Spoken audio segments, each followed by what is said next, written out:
if you go to any NHL locker room right now, it's about 95% of the players between 11:30 a.m. and 1 p.m., maybe stretched to 2, but most guys eat a little earlier than that.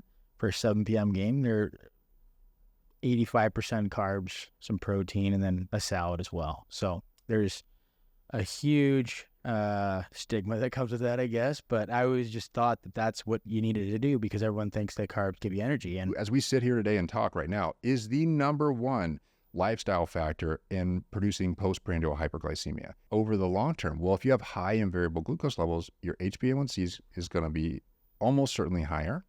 And it also means that your time in range will almost certainly be lower. We know that those biomarkers are attached, the strongest attachment to long-term complications. Throughout my life, I've had to navigate different challenges while on my type 1 diabetes journey. Luckily, 5 years ago when I met Andrew Kudnick, he shared so much knowledge that has helped me. And now, I want to share this all with you. My name is Max Domi, and this is Andrew Kudnick, and you're listening to the In Range Podcast.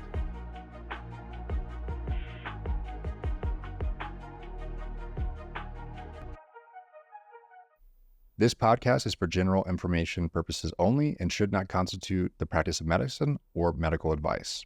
The materials linked to and said in this podcast are for informational purposes only. The content in this podcast should not substitute the practice of medicine or professional medical advice.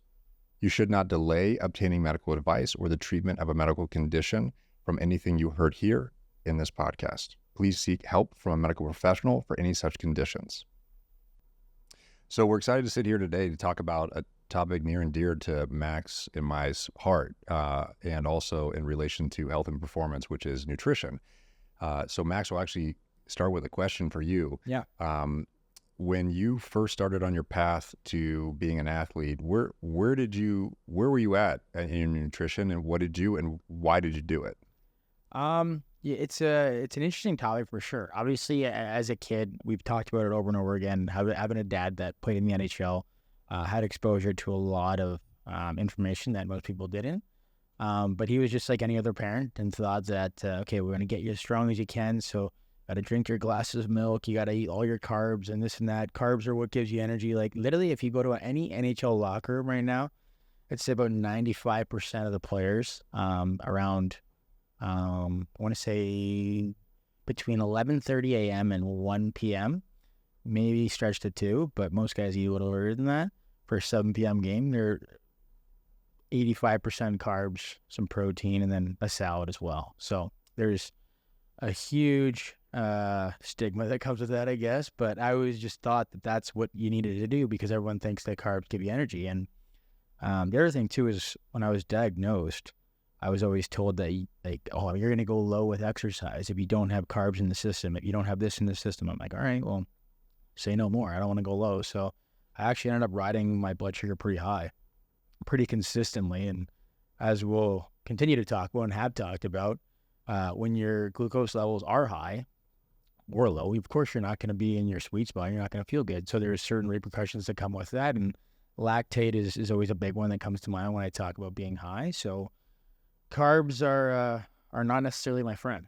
And I can thank you for that because as a kid, I was doing it completely backwards. And I am very open to that. I mean, I still think there are a place for carbs at a certain point in your life, but I don't think they're the complete enemy. But when it comes to blood sugar control, it's as simple as what Andrew taught me is the kinetics of insulin do not match the kinetics of carbohydrates. So when I eat a bowl of pasta, it doesn't matter how much insulin I give myself, which is inflammatory, by the way.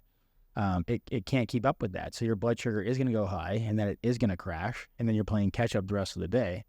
And as we talk about, your performance is certainly hindered. So it's just there's so many variables as it is, as we always talk about. But if that's a controllable that you can just avoid and 100% by just kiboshing it, why not, right? And it was definitely a transition for me, bro, because when you said you don't need carbs, I'm like, shut up, you don't know what you're talking about. And I tried and I was like, oh my God, like my blood is insane. It's the best it's ever been. So I don't know. That's just my experience with carbs. I love them, obviously, who doesn't? But it's not it's not always enjoyable when you treat yourself to a carb-heavy meal as a type 1 diabetic. Yeah, and you touch on a few topics because it's interesting that the history of carbohydrates in the diet really go back. Actually, some of that could be linked back to diabetes. And when we think about, and it's worth stating, there's no per se perfect diet for anyone.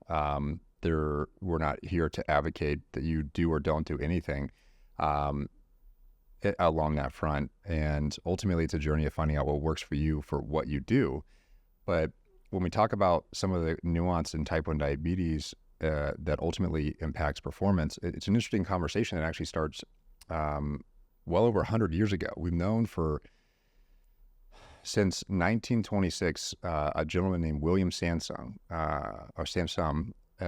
actually, who founded the institute that I worked at, Sansum Diabetes Research Institute. He advocated in 1926 for the shift towards a higher carbohydrate diet. Actually, before the discovery of insulin, which won a Nobel Prize, we knew that carbohydrate restriction, or said differently, carbohydrate reduced diets, like low carbohydrate diets, sometimes even fasting, was used to extend the life of patients before having access to insulin. And even in the 1700s, it was cited in historical texts that it was standard of care for patients for type 2 diabetes and obesity. So the history actually goes back centuries in the context of diabetes towards modifying carbohydrates. But again, in 1926, Dr. William Sansum advocated for higher carbohydrate diets. And what's interesting is that the first ever guidelines for people with diabetes came out from the American Diabetes Association in 1971. And what they recommended was around 45% of carbohydrates. And they explicitly stated that carbohydrate amount was recommended because there's no reason to have a different amount of carbohydrate intake for those with diabetes versus those who don't have diabetes. In 1979 to 1986, they went on to acknowledge that diet had an important impact on glycemic control, and that ultimately it's important to choose a diet that mitigates the metabolic derangement that comes along with having diabetes. And then went on to recommend a higher carbohydrate intake of 50 to 60% of total calories from carbohydrates. The reason for that was largely based around the idea that the higher fiber intake was good, and of course, a lot of that comes from carbohydrates, and also that saturated fat was bad. And it was at this time that there was a huge negative stigma around fat in the diet, and that this would lead to, or at least believed to be led to, cardiovascular disease.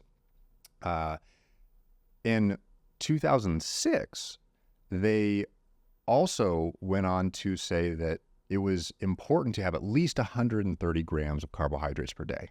And the reason they recommended that was because it was believed that based on mathematical calculations of brain energy needs, that you needed at least that many carbohydrates per day to sustain brain energy at any point. It was largely believed that the amount of brain energy needs for things like glucose were static for the most part throughout the day, no matter what, even if you were fasting or exercising or sitting down, that brain energy needs were static. And so 130 grams was recommended. So the history, one, started because it was believed that what was recommended for the general population. When you say that they're static, like the brain needs for that, like, can you just elaborate a little bit more on what that means? Because yeah. I mean, for me, like I'm following everything you're saying, just because we've had this conversation multiple times. But can you just allude to what that means in general and how that's linked? So when you exercise, the amount of nutrients needed for the muscle goes up, the demand, the needs, especially as well for the heart. They go up dramatically, especially things like fatty acids. They go up very high. But when you're exercising or versus at rest or sleeping, it's largely believed, or was largely believed, that the needs for glucose in the brain remained relatively stable, regardless of what you were doing, regardless if you were per se exercising, regardless if you were sitting down or laying down. And that was in large part due to the fact that it is always active per se. Even if you're sleeping, you might not think it's active, but it's actually working. But you don't necessarily have, your brain isn't a muscle. Some people call it that to use as an analogy because it works, but it's not like a muscle where you're actually contracting it and then using energy to contract, or using something called ATP, or the energy substrate. And so that's where that number came from. But what was quite ironic about that, because those recommendations actually persist to today. If you look on USDA recommendations, they recommend things like whole grains, higher, things like fruit, healthy, whole food-based products that are large in carbohydrates. And usually those numbers round off to around 45%, greater than 45% of total calories from carbohydrates. And that's still here today. In fact, you read a lot of institutional guidelines that will say this. They'll say 130 grams is still important. If you look at things like pregnancy guidelines, they go up to 175 because of the needs for the fetus and the mom. And so those are still around. You can actually still find them. But we've known since 1967, a gentleman named George Cahill, who was at Harvard and went on to actually be a Howard Hughes senior level administrator. He was studying the impact of fasting. So this idea of what happens if you eat nothing at all. And what he found is that when you eat nothing at all, even up to 30 days straight, that you actually completely shift your metabolism from glucose predominant metabolism towards more of a fat-based metabolism. But at that time, it was largely believed the only fuel substrate for the brain was glucose, and that you could not survive without meeting energy demands with just that fuel alone. But when you fast, he was doing calculations and realized that there was no way to actually account for the glucose needs in the brain when you actually take away glycogen because when you fast, your blood glucose comes down. The next step is insulin comes down, and then the whole metabolic switch happens. And that's what we talked about. Insulin's such a powerful hormone. When insulin officially comes down, everything changes. Muscle glycogen, liver, the glycogen needs are quickly utilized. You have actually some glycogen stores in your kidneys. Those are quickly utilized as well. And the remaining amount of amino acids that are present from your muscle and some other tissues are insufficient to account for the brain energy needs by converting things like amino acids to glucose. Because keep in mind, you're eating nothing. So the only thing in the body that could make glucose or convert to glucose is 1, amino acids, and 2, the glycerol backbone of fatty acids. But the glycerol backbone of fatty acids is such a small portion of the total needs of what would be required to meet brain energy needs. And so what he actually ended up finding out is that the body completely flipped towards ketone-based metabolism in the liver, because fatty acids, especially long-chain fatty acids, which come from your adipose tissue, the ones you store, but also predominantly the ones you eat, those forms of fatty acids don't reliably cross the blood-brain barrier. So all you really have is glucose. But in our bodies, in the liver, we actually contain mechanisms to convert fatty acids that are broken down during the fast or low insulin environments, and actually produce ketone bodies, which do cross the blood-brain barrier and supplement brain energy metabolism. So we've actually known for years that the energy requirements of carbohydrates are actually zero. And the only essential nutrients that we must consume are from protein and essential amino acids, and from fat and essential fatty acids. That is not to per se confuse people into thinking that just because it's not required, that it is per se optimal. And we'll get to that a little later when it comes to performance. But just tell the viewer what a ketones means. Yeah, so ketones are the byproduct of fat breakdown. There are these unique molecules within the body that when your body breaks down fat, your body takes that fat and produces other molecules. And one of those molecules is ketone bodies. And ketone bodies can be used by virtually every tissue. And one of the key tissues appears to be the brain, but also the muscle and the heart. These are key tissues that rapidly utilize ketones. Yeah. But it actually got a bad rap from our disease, because ketone bodies are most historically associated with diabetic ketoacidosis. So when me and you both ended up in the hospital, our ketone levels were almost certainly very, very high. But it wasn't the ketone body itself that was dangerous. It was actually the acid or the hydrogen molecule attached to the ketone that, when it's produced, is detached from the ketone itself, which is actually a fuel substrate for many tissues and actually has health benefits to it. And you have this isolated, what they call hydrogen ion. And that's actually what produces acid in the blood. And when that gets higher and higher and higher, especially in the context of no insulin in type 1 diabetes, when you first get diagnosed, that acid level goes up so high, your body is not able to, what they call, buffer it. Now, you might have heard of bicarbonate or different things that people utilize during sports performance to buffer acid from lactate. Yep, there you go. Your body actually, if you're adapting slowly over time, builds up the stores of bicarbonate in the blood and actually help mitigate that acid load. That's very normal. That's a normal physiologic response. It's also what helps buffer the acid load during high intense exercise that produces lactate. And the same story. What in the fasting one? So like when you're fasting, at what point do you start producing a higher level of ketones? You will see changes in ketones. Usually most people sit anywhere between 0.1 to usually less than 0.3 millimolar on a high carbohydrate standard diet that you see in Western society. That number within an 18 to 24 hour fast, you see that go up to 0.3, at least in these really controlled studies where they control almost every variable, people who don't consume any food whatsoever. And that actually occurs too, even when you just restrict carbohydrates or reduce carbohydrates in the diet. You can see changes within the first day. So the changes are almost immediate, because think about this, Max. If you had, think hundreds and hundreds of years ago, before you could walk down the street and go get any food you wanted in any quantity you wanted, as long as you had money. Before that was available, people had to, or Homo sapiens, so to speak, use an old school term, they would have to fight for their food. And then it wasn't guaranteed that they could go to each tree or each neck of the woods and just throw a spear and guarantee they have food, right? So the body developed these systems to store an abundance of energy as much as possible, i.e. fat. And then as a result, when we went through famine, which is a normal process of almost every animal goes through, these are key mechanisms that are completely normal to ultimately allow for feast and famine. That's how we basically were able to evolve over hundreds of thousands of years. In the absence of that, we would have certainly never made it to even sitting here today. So that's a key evolutionary mechanism to survive. And one of those is ketones for the brain.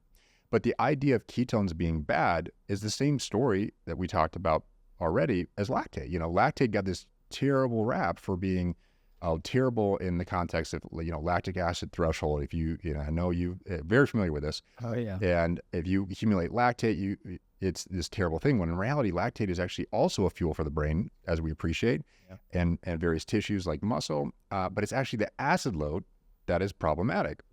So all the way back to over, centuries back, there has been this kind of story of change about how we view diet and how we view things like carbohydrates, because it was largely believed we needed those, at least a certain amount, for brain energy needs. But the truth is that we actually don't need any. Well, and again, whether that's optimal or not is something we'll get into. But the amount has even more pertinence in the context of something like type 1 diabetes. So would you say that the carbs are what lead to the acidity in the body? No. What would lead to that then? So when you talk about acidity, a lot of that is attached to things like, diabetic ketoacidosis or like lactic acid accumulation, which is so let's take lactic acid then, just like for my sake, 'cause I actually, I don't think I've ever asked you this, but so can you just explain in layman's terms, why do your legs feel so heavy when you accumulate so much lactic acid? That's a great question. That's a very nuanced question. Lactate, again, is more of it's a byproduct of glucose metabolism. So when your body is breaking down things like circulating glucose or stored glycogen in muscle, that glucose through glycolysis, goes through, this is a metabolic pathway that breaks down glucose. Yep. And in very high anaerobic environments, so very high speed, like sprint-based exercises, you'll actually see that because of typically lower oxygen levels, they would divert the pathway towards lactate production and away from what they call the TCA cycle, and then ultimately towards what they call mitochondrial respiration. And this is a mechanism the body built to where if you don't have sufficient oxygen, and you need oxygen to this mitochondrial respiration, that you are able to divert to something like lactate, and then lactate can then be cycled and used for fuel in and of itself. But most of the change in how you feel regarding lactate, although it's certainly more complex than this, but just to give a layman understanding, really does come from the acid load attached to lactate. And the higher you go, the more acid you accumulate. And I know you've tested a lot of your own lactate levels in various types of exercises and various glucose levels, and so you really can associate for yourself, whereas a lot of people don't actually have these handheld monitors. You do. We talk about, right? Like, we're the best lab rat for all this stuff, right? Because we have the exact data we need to see if it's legit or not. Yep. And kind of looping back just to, like, if you can just touch on glycogen storage, both in type 1 and in someone normal, and then kind of explaining how we can manipulate that as diabetics and why we're not necessarily in the same playing field as a non-diabetic when it comes to glycogen storage, and just with nutrition and how that all kind of circles together. So glycogen is largely believed to be an critical, if not the preferred fuel during exercise. In a lot of settings, actually, particularly high anaerobic, high intensity based exercise.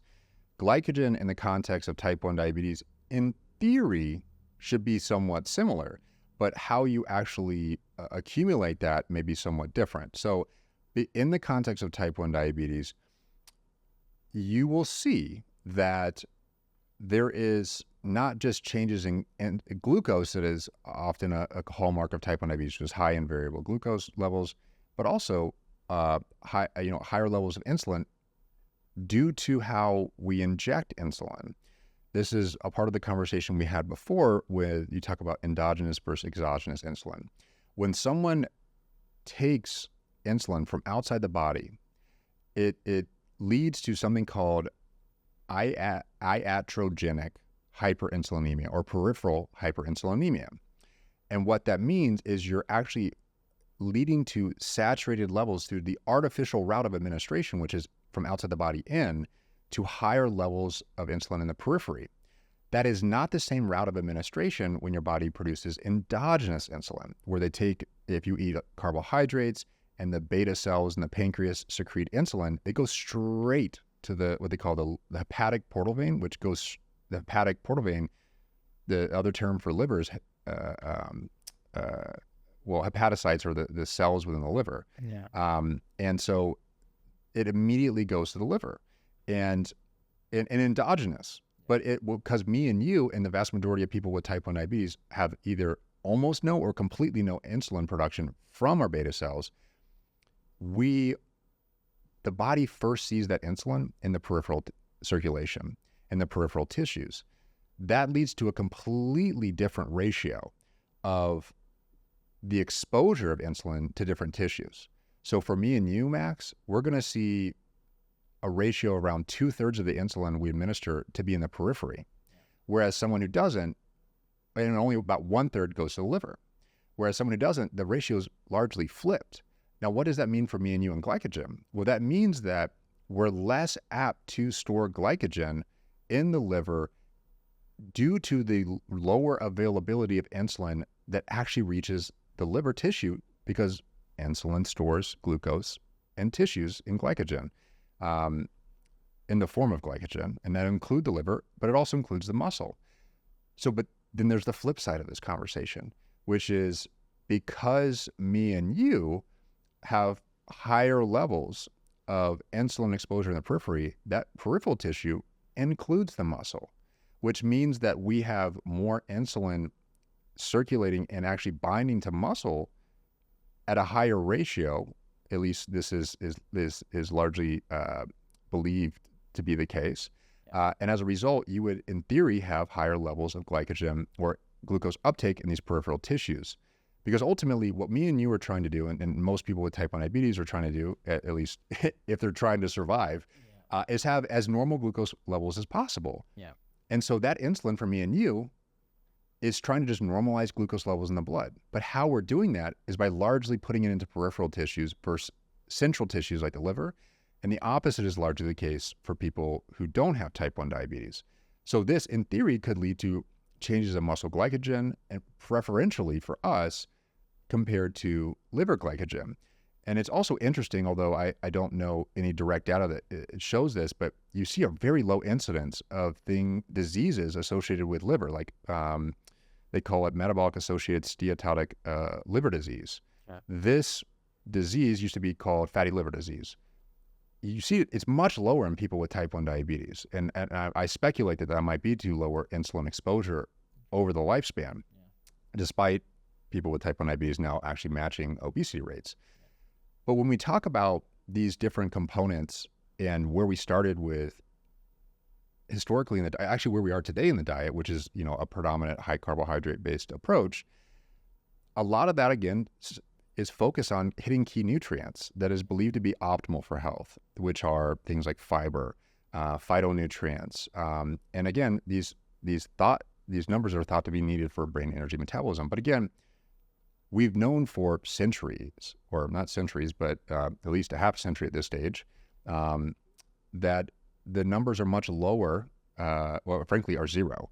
And so the question is that ideal? And that kind of flips to a conversation in type 1 diabetes, where we have actually accumulated all studies ever conducted. So our research group actually took every study that ever reported carbohydrate intake in the context of type 1 diabetes, and also looked at how does that associate with key biomarkers of long-term health for me and you, but are also relevant for other people, like something called hemoglobin A1C.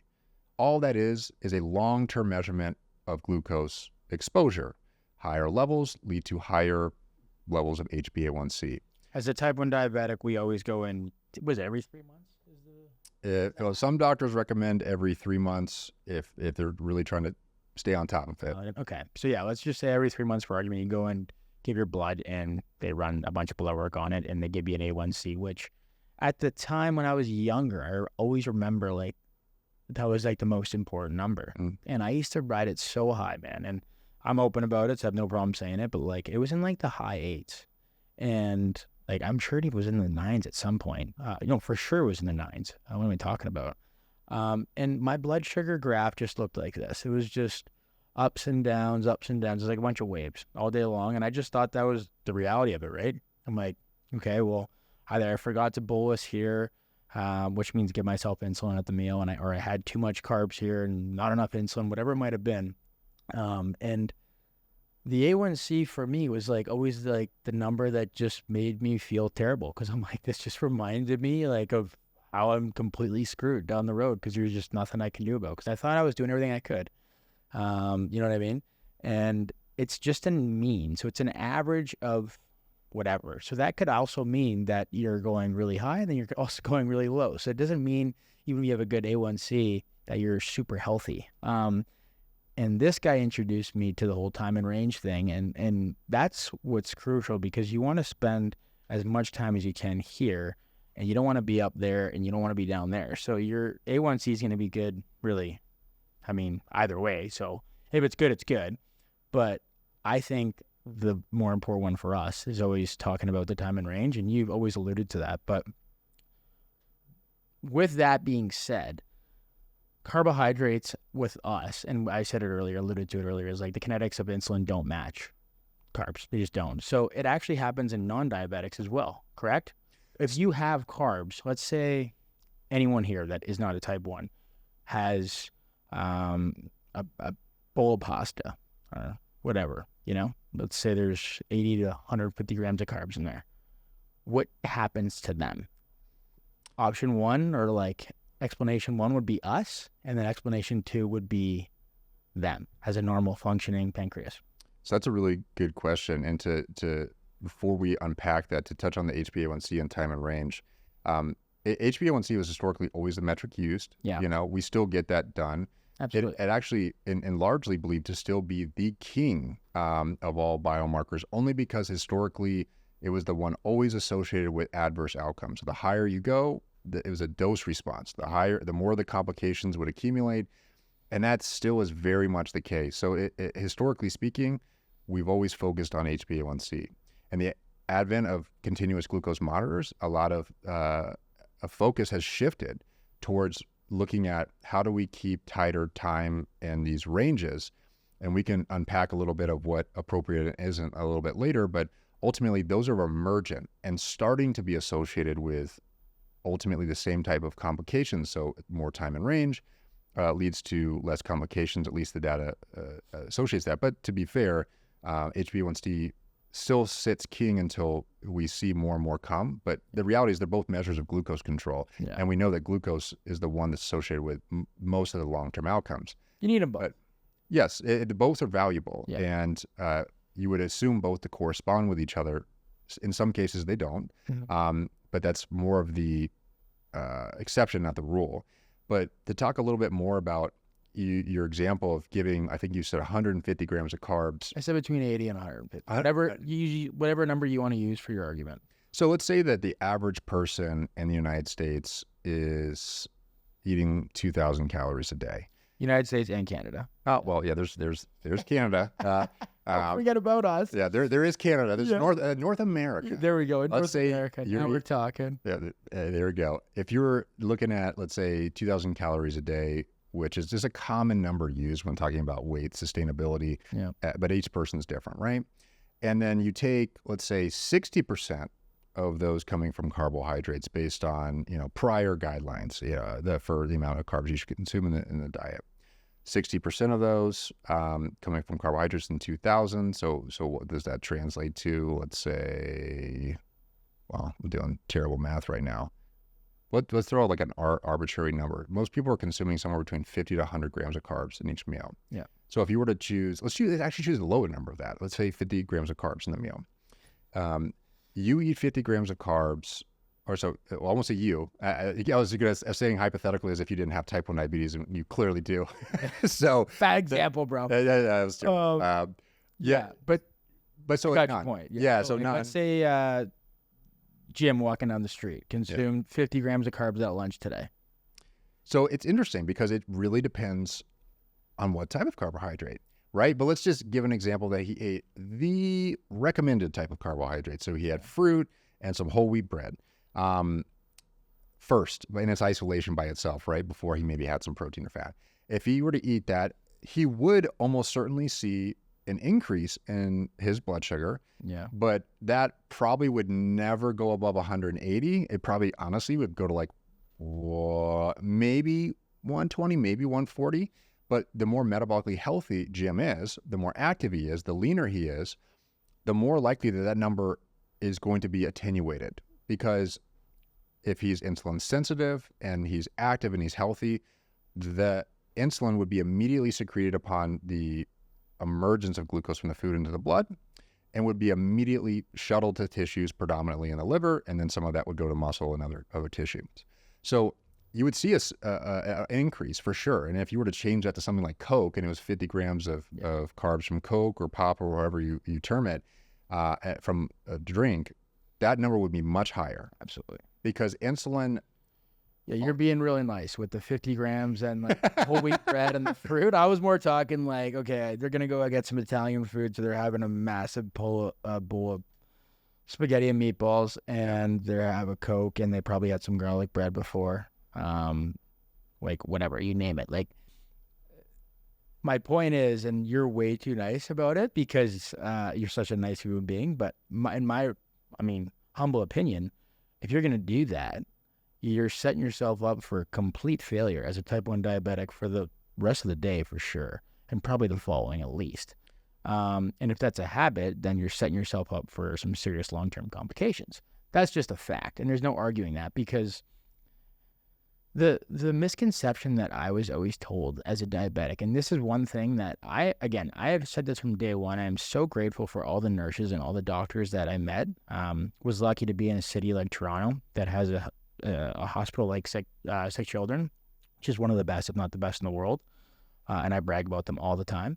I just wish when they were teaching me all about nutrition and carb counting and all this good stuff, I wish they would have just said, hey, Max, like, I know you're 12 years old and I know you're going to want to have some candy. You're going to want to have the pop and you're going to want to have this burger and fries, whatever it might be. We know that, but just know it's not actually good for you to do that. I would have appreciated that. And I would have actually even gone even further as an extremist and as an athlete, even though I was 12, I'm all in to make the NHL. So if you tell me you're probably not going to make the NHL if you eat that stuff, I won't eat that stuff. You know what I mean? Just tell me straight up, don't eat it. And then I probably wouldn't even ask why. It was, if you said, hey, if you don't eat this, it'll help you get to the next level of hockey, I won't even ask why. But if you didn't, then I'd probably say, okay, why? And the explanation would be something that you would say, and you'd explain the whole scientific background about how carbohydrates make your life miserable as a type 1 diabetic, truthfully. And that gets to the example of, like, when you say Jim, assuming Jim doesn't have diabetes, he may only go up subtly depending on the type of carbohydrate he eats, the order in which he eats those carbohydrates, all those other components. But let's say Jim is now type 1 diabetic, or as a person living with type 1 diabetes, and he eats that 50 grams the same way that Jim did. Yeah. We know that means almost certainly the glucose levels are going to go up immediately. Now, when we inject insulin, Max, the insulin we consume, and we'll get more into this in a future episode, is much slower than what happens with endogenous insulin. And as a result, it's usually 3 to 4-fold slower. And so what happens when you eat that same food that Jim ate? Well, what's going to happen is that we know that peak endogenous insulin needs to consume 50 grams of carbohydrates is around the 30-minute mark. Our fastest insulins work around 90 to 120 minutes. That's at least at the peak. Yeah. Total peak insulin load is at 30 minutes in endogenous, and for us in exogenous, it's 90 to 120. That means that if you consume that same exact food, and your insulin that we're consuming or taking is 3 to 4-fold slower than someone with endogenous insulin, you're not going to metabolize it and have the same glucose control as someone who has endogenous insulin production. It's just not going to happen. And that means that you're going to have high and variable glucose levels. And that also means that we don't have insulins fast enough to directly match the needs of the rapid nature of insulin needs with carbohydrates. So as a result, we know that carbohydrates actually, as we sit here today and talk right now, is the number one lifestyle factor in producing postprandial hyperglycemia. And it's dose dependent. So as you consume more carbs, our glucose levels go higher and higher. And what ends up happening a lot of times is that then leads to people in the fear of hypoglycemia because of the risk of low blood sugar levels. In the short term, people often run high and variable glucose levels because most people are consuming, with type 1 diabetes or not, a high carbohydrate-based diet. Yeah. And so what does that mean over the long term? Well, if you have high and variable glucose levels, your HbA1c is going to be almost certainly higher. And it also means that your time in range will almost certainly be lower. We know that those biomarkers are attached, the strongest attachment to long-term complications. If you look at biomarkers for risk in cardiovascular disease, HbA1c is the number one risk factor. Glycemic control is the number one risk factor. If you look at all 10 leading causes of death or any major complications like the changes we see in kids post-diagnosis, neuroanatomical changes, lower IQ, poor brain development in children, early signs of atherosclerosis in kids, so vascular disease, those are observed within 4 years, and they're all associated with the dose response in glycemic control, meaning higher is worse. And so we know that if you can improve something that would improve, at least all knowledge to date says that if you can improve your glycemic control, Max, that you will lead to lower complications long-term. the weight of the evidence is so far in alignment with that. It only continues to show more and more of that as we get continuous glucose monitoring tools more readily available. Further than that too, because you always ask me about performance from my perspective, and it's the number one thing for me. If I'm getting ready for a hockey game and my glucose levels are not in range, or I'm not feeling so hot, my performance is going to be impacted. Does that mean I can't play? Absolutely not. But will I be at the highest level I can possibly be? Probably not, you know? So when we talk about fueling yourself and what you're putting on your plate and what you're ingesting, I mean, if it's like probably the number one variable when it comes to us as type 1 diabetics, and I'm trying to get ready for a hockey game, pretty darn important on what I eat, you know what I mean? And if it's going to be something that makes my blood sugars stay in a good range, I'll eat the same thing every single day. And that's what you got me into, is the consistency of it. But also it's like, we talk about all the time when like, we don't necessarily eat for the enjoyment of eating, but we have a great relationship with food. So we're lucky. But like everything that I do on that game day, if I'm out of range after those things that I do, I'm probably not going to do that again. So for years and years and years of me eating carbohydrates because I thought I had to, it's like, dude, like imagine I figured this out like 10 years ago, how much better I'd be now. Like the answer would be pretty high, you know? And, I mean, I'm not bitter or sour about it. Everything happened to allow me to be here talking to you today. But when you made that adjustment in my preparation, performance went through the roof, because it's all about priming your body, just like you warm up, or just like you go to sleep the night before. So you're trying to like get a good rest. You have a good, like you wake up, you have your shower, you brush your teeth. Like that's all part of your routine. But eating is like you have breakfast, you have a pregame meal, and you have a snack before the game. If those three things aren't aligned and aren't what they should be, at 7 p.m. when that puck drops, I will not be where I should be, or where I could be is probably the better way of phrasing that, right? And you taught me that you can be there if you do this, this, this. And at the start, I was skeptical because, one, I didn't really understand all the stuff you're saying, because it is overwhelming and you are a very smart individual. But when you really start to break it down for me, I really started to understand, okay, yeah, this is how this works. This can still be fuel and I'll actually feel good. So what we ended up doing is not completely erasing carbohydrates for me. Like I still do have like the complex ones, and I stick to sweet potato for the most part on game days, and I eat at the exact same time and I eat the exact same amount of food, basically verbatim. It's the same plate. And he taught me that, because if I know exactly what happens to that meal and I found out that it works and I just do it over and over and over again, there's going to be something else that goes wrong eventually. So when I go back to correct that, I'm like, okay, it wasn't the meal. It wasn't the snack. It wasn't breakfast. It had to be something else. It changed my life, like for the better. So that's why nutrition for me as an athlete is probably the most important thing. We talked about a lot of like to do with mental toughness and all that stuff. That's like it's all so valuable, and they're all their own little pillar. But for me, like nutrition is just, it's so king as a diabetic. And I mean, I brag about it because like I can tell you right away if that meal is legit or not. I mean, I can eyeball stuff and tell you what's in it now, but when you look at the relationship between carbohydrates, fat, protein, and really all that stuff and how it works together, unless you can understand it, good luck understanding what you're putting on your body. You know what I mean? Like, because you won't get the outcome you're looking for. And I'm grateful because you taught me how to do all that stuff, you know? So when I circle all that stuff together, I'm just like, man, this whole nutrition thing, I used to just eat whatever I want, whenever I wanted to, and I would just count the carbs and give myself the insulin I needed to. Now it's like, no, like, not really worth it, you know, because then I pay the piper down the road.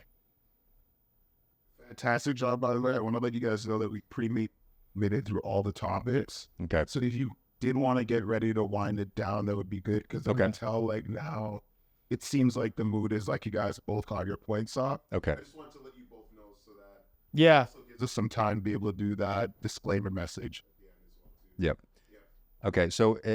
So yeah, Max, it's interesting that in your experience that you've seen these changes, and the research we've done has shown that these diets allow people to not just get better time and range and better glucose control, less variability, values in glucose that are more reminiscent of real physiology. Yeah. But we actually see, based on what we study, that people can maintain long-term normal glycemia. Yeah. So what people without type 1 diabetes achieve on the average. And there is, quite frankly, no medication and no tool right now available to people that does anything close to that. And what we're talking about here is just a dietary change, and also making the insulin adjustments correspondingly that match those changes in the diet. So ultimately, at the end of the day, everyone has a different approach towards their diet. They have different goals in their life. But if your goal is to achieve normal glycemia, the evidence clearly demonstrates that modifying carbohydrates is one of the most potent tools that you can possibly utilize in the therapeutic application of trying to get better glycemic control. Yeah. For whatever that means to each person. So, and I mean, I guess just in closing, and I appreciate you sharing all this stuff because you have so much experience and you've done so many studies on yourself. And we are going to get into all that stuff because I want to pick his brain more about that. And I mean, Andrew shares a lot of really personal experiences and personal data, which is incredible. And quite frankly, you look at it as a type 1 and you don't believe it. And I personally believe it because I've talked to him for hundreds and hundreds of hours about this stuff. But at the end of the day, this summer was the first time that I actually tried it. And the last thing I'll say about nutrition and all this stuff is this was the first time I dove literally headfirst in. We lost in the playoffs and we had talked and we're like, all right, man, we're not going to make any adjustments ever in season because that's just not the time to do it. But we'll try it all after. And I had brought in this whole fasting idea and obsession. I wanted to try it, but I was like, there's no chance a type 1 diabetic could fast. Like, there's just no way. And Andrew was like, well, how long do you want to fast for? I'm like, I don't know, like a day, 2 days, 3 days, a week. Like, what can I do? He goes, well, how long do you want to go? We'll do it. And I'm like, really? Like, it's never no. It's just, okay, let's figure it out. And he said it's absolutely possible. It's been done by many people, but and there's, as everyone knows, there's a lot of health benefits to fasting. So long story short, I talked to him first and he gave me an idea of what to do. And we basically didn't eat. I didn't eat for 3 days as a type 1 diabetic and was still walking around functioning totally fine. And my glucose levels were butter, like absolute butter. It was like perfection. I think I was 4.0 millimoles to like 4.7 millimoles for 3 days straight. Mind you, there was some basal manipulation with understanding that after, 17 hours of not eating, it really depends. You go down. It's different to every person, but for me, it was around 17, 18 hours. I started to go down a little bit, changed the insulin, just dialed it back a little bit, and it was like instantly, boom, like 0 carbohydrates were needed to fix that. And I got through those 3 days as hard as it was, and I was just like, okay, that sucked, but I just accomplished something that I did not think was possible. After that, I gave myself a month-long challenge, which he actually proposed, and he said, this is a perfect time to do it. Let's try this low-carb thing. And I tried it, and I'll show you one time my data. He'll attest to it. I was in range. So my time in range was 99% for 4 weeks. And it doesn't go to 100, like 99 is as high as you can get. And what that means is my blood sugar was between 4.2 millimoles and 8 millimoles. And truthfully, it was between 4 and 5, which is basically non-diabetic. And mind you, I wasn't training like crazy hard, but I was certainly training. I was doing all kinds of different things. I was playing tennis. I was boxing. I was running. I was doing strength work. I wasn't really on the ice yet, but that's another story. So the reason why I wanted to get that out there is because I didn't actually believe it. I knew it was possible, like in the back of my head, because he was doing it.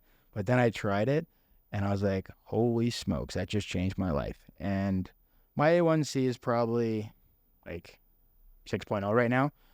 Keep in mind, it used to be like in the high 9s. So it's a big improvement, and it's going to get only better at a very fast rate because of this adjustment that I've made. So I wanted to finish on that point, man, because it did change my life, and everything we talk about ends up changing my life at some point. And I'm by no means suggesting to do exactly what I did and don't eat for 3 days. So please don't do that. Consult your doctors first. But I'm just living proof, and certainly so is he. He's been doing it a lot longer than I have, that carbohydrates are the most overrated thing on the planet as a type 1 diabetic. And I'll also add that, ultimately each person has to do their own thing, right? This is not anyone telling anyone what to do. But ultimately, me and Max had a close friendship. We've tried a number of things to see what we could and couldn't accomplish, and just shared that journey. And, Max is a very dive into a face first and want to try a lot of the interesting things that we've done. So ultimately it was an interesting journey. We've learned a lot. Yeah, man.